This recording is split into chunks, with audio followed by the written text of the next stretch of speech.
Hindi naman naglabas ng Temporary Restraining Order o TRO ang Supreme Court pabor kay Senadora Leila de Lima kaugnay ng kinakaharap nitong kasong illegal drug trading. Sa halip ay pinasasagot muna ng korte sa petisyon ang judge na nagpaaresto at nagpakulong sa senadora.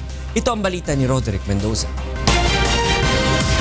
Bigo si Senador Leila de Lima na makakuha ng agarang remedyo sa pagpapaaresto at pagpapakulong sa kanya ng Muntinlupa Regional Trial Court dahil sa kasong illegal drug trading.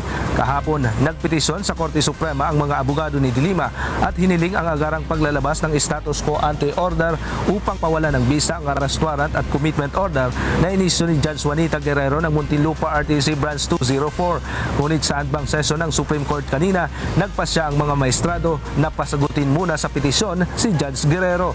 Hinihingan din ng komentaryo si PNP Chief Ronald De La Rosa at ang hepe ng PNP Custodial Center kung saan kasalukuyang nakadetain ang senadora.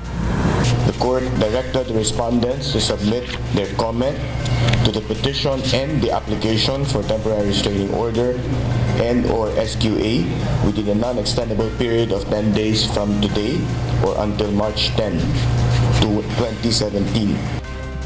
Iniutos din ng Korte Suprema na dinggin ang petisyon ni de Lima sa oral argument sa March 14, alas 2 ng hapon. Bukod sa pagpapawalang bisa sa arrest order, hinihiling din ng mga abogado ni de Lima na maglabas ang SC ng temporary restraining order upang patigilin ang proceeding sa kaso.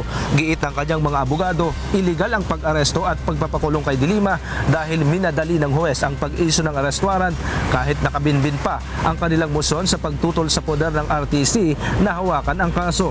Malinaw din nila na inimbento lamang at walang basehan ang kasong illegal drug trading laban kay de Lima dahil wala man lang detalye sa demanda kung anong klaseng droga ang ibinenta, gaano karami at sino-sino ang pinagbentahan.